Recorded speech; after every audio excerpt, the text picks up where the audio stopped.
Good morning, good afternoon, good evening. Welcome to Thoughts of the Young Icon with me, Sam. Today we're going to have a special segment that we're going to be doing from time to time called Chats with RT. Now you may be wondering who RT is. RT is my beautiful wife.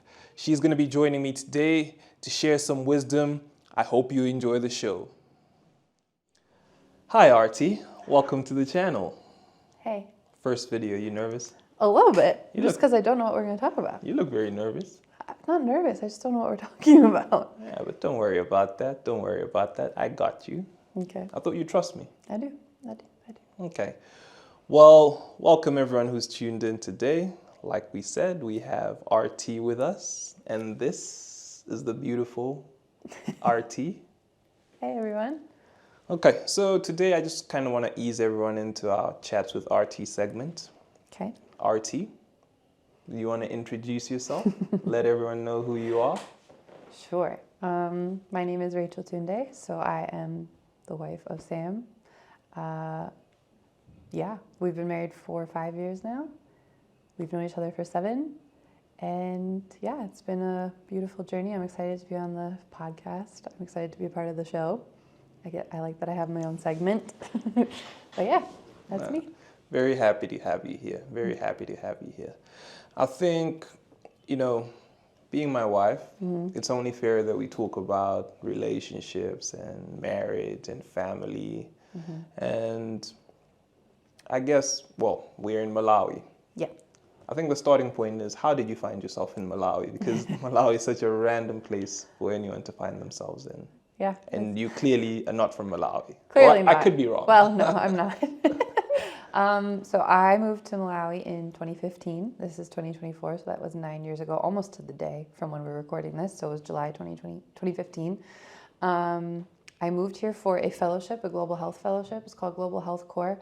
They don't operate in the same way as they used to, but the way it was structured then was that one American fellow would be placed with a Malawian fellow at a high impact organization within 4 countries of operation, Malawi being one of them.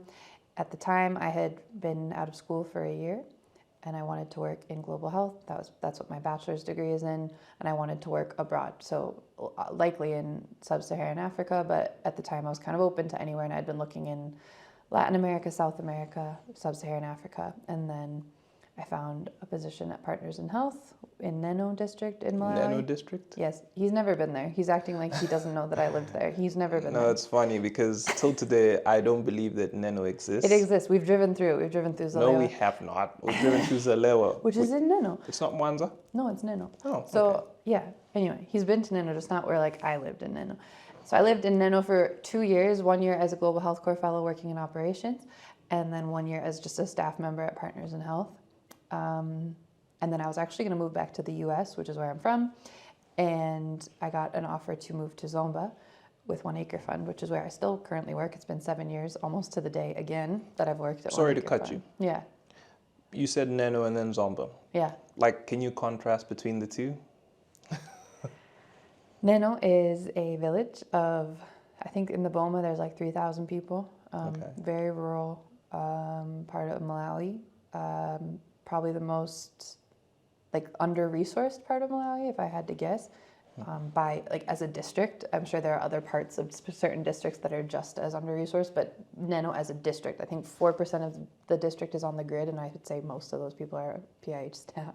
Yeah. And then, it's just a really under-resourced. So what was the community. contrast for you between, because you were in the U.S., which part of the U.S.? I was moving from Los Angeles, California, to Neno. Los Angeles is one of the biggest cities in America. Yeah. So what was that 16 like? million What was that people. like? It was weird, but I grew up in Minnesota, and then my parents are from a town of about 3,000 people. So I grew up kind of in the contrast, and then I went to college in a really, really, really big urban center, and then moved to Malawi, but almost felt very at ease there because of the small town vibe. Okay. I really liked the small town vibe, getting to know everyone, making friends with my coworkers. That felt like a really natural place for me to be. And then Zomba is slightly bigger. I mean, by population. Yeah, because you love Zomba. I love Zomba. Every I would live in conversation Zomba today again. Yeah. Zomba's beautiful. It has a plateau, like a mountain, a beautiful plateau. I love it. And The weather's great. the weather's perfect. Yeah. And I don't like the heat. So Blantyre gets pretty hot. Nano got really hot. Zomba, there's always a breeze. So like Yeah, you're because like, of the mountain. yeah, you're good. So that's how Yeah. I ended up in Malawi. Okay. Mm-hmm. So what has kept you here all these years? What did I do? No, What did I I mean, do? so I signed on for 2 years at 1 Acre Fund, which is where I still am, and it's been 7. So, and shortly after I signed my contract, I met you through the same. How did you meet the Sam? I want you to share your version of the story, and then No. I'm going to share my version of the story because I feel like our versions differ. They don't differ. The motives differ. So I have the same Global Health Corps fellowship that I mentioned. I was paired with our good friend Nandi as my counterpart. Sam went to college with Nandi, and Nandi is still one of my best friends to this day. And she and I were hanging out in Zomba, and she posted a photo of me and her together on her WhatsApp status, and Sam messaged her saying, I would like to have her number. Where the stories differ is where the motive was for getting the number. I said it's because he wanted to get to know me as more than a friend, and Sam says it's because he wanted a new friend. 100%. 100%. No, It's fine. Okay. It doesn't really matter. Up to that point, I'll tell you what really happened was I saw this beautiful blue-eyed girl on Nandi's status, and I'm like, whoa, I don't know anyone who's not from Africa. That's a lie. You do. You went Who to did KA. I know? KA, everyone was from Malawi at KA. At Bishop back. Yeah, but I wasn't friends with any of the people I went to school But with you at knew Bishop them. Mackenzie. Anyway, it's fine. That's how we met, though. Yeah. And then I got stuck What's here. up status? Yeah, WhatsApp status. And then 2 years later, we were married. And now we have a baby. And we live in Blantyre. And we're here. And I don't think we're going anywhere. Ah, okay. I would also say RFP kept me here. Because also RFP kept me married to you. Not in like a bad way, but just like guided me in how to be a good wife, have a good marriage. And that then has ultimately kept me here. Because I think the community I built through RFP has made life here very easy and like very comfortable and wonderful in so many ways. So I think that's also part of it. So, how do you feel about Malawi after all these years? I love Malawi. I feel like we've had a chat before where you said, Malawi is sticky. Like how you describe Malawi is that it's sticky. Yeah, there's another American who's also been here as long as me. We don't talk as much these days, but we both have been here for 9 years. And someone she knew, I think, described Malawi as sticky. Yeah. And it really stuck with me that way. Like, just grabs you. Like, it just makes life feel really nice. It's because it's the warm heart of Africa. Yeah, everyone. It's the people. You just make a community. It's the people. If you're privileged enough to find a community here, which I think most people I feel like I've found. It's not a privilege thing. Yeah. Like if you live in Malawi, you're gonna meet some very warm people. Well, I also know some people who have left because it felt hard to have a community here. So right. I think that differs. But when you're fortunate enough to find a community that really is like resonates with you and makes you feel very at home, you're not gonna leave that. I don't think. And it's not like I don't have a community back in the States that I love, and I love going back to the States and seeing my friends and family. It's just that this has become very like near and dear to my heart. I feel very safe and comfortable and cared for and loved, and I just feel there are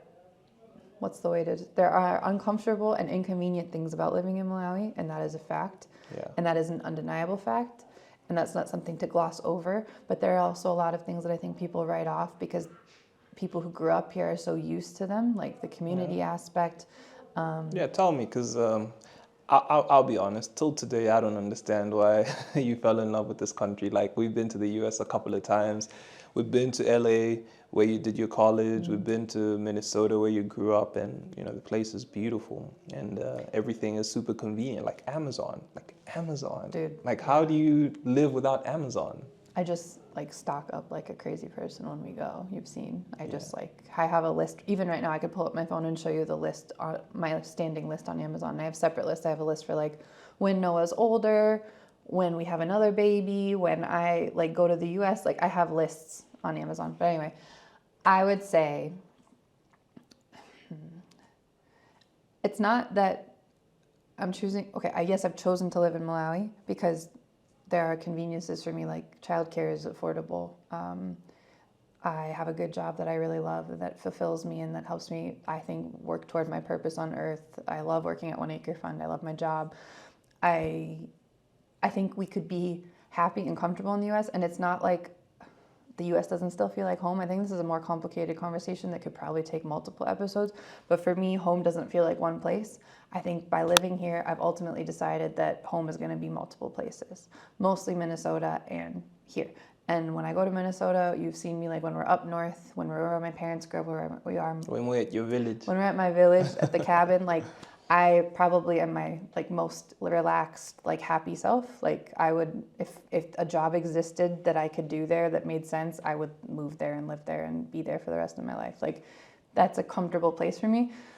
But Malawi provides the perfect combination of all. Like I didn't even mention ministry, but I get to do stuff. I get to work in ministry. I get to work with RFP. I think I'm fulfilling my purpose in life while being here, and also living a very comfortable, love-filled, happy life. And so that combination is the best combination for right now. Yeah. But I love Minnesota. I love where I grew up. I love California. I don't think I would live in California again. But I love it. So I think what I've decided with home is it's more of like it's cliche, there's probably a song about it, but it's not like a place, it's more of a feeling and the people song. and yeah, there's definitely a country song. So I think for me it's, Malawi's home for right now. It's the best possible circumstance for right now. Yeah. Okay. Thank you very much for tuning in. Today we had our first conversation with the lovely Miss RT.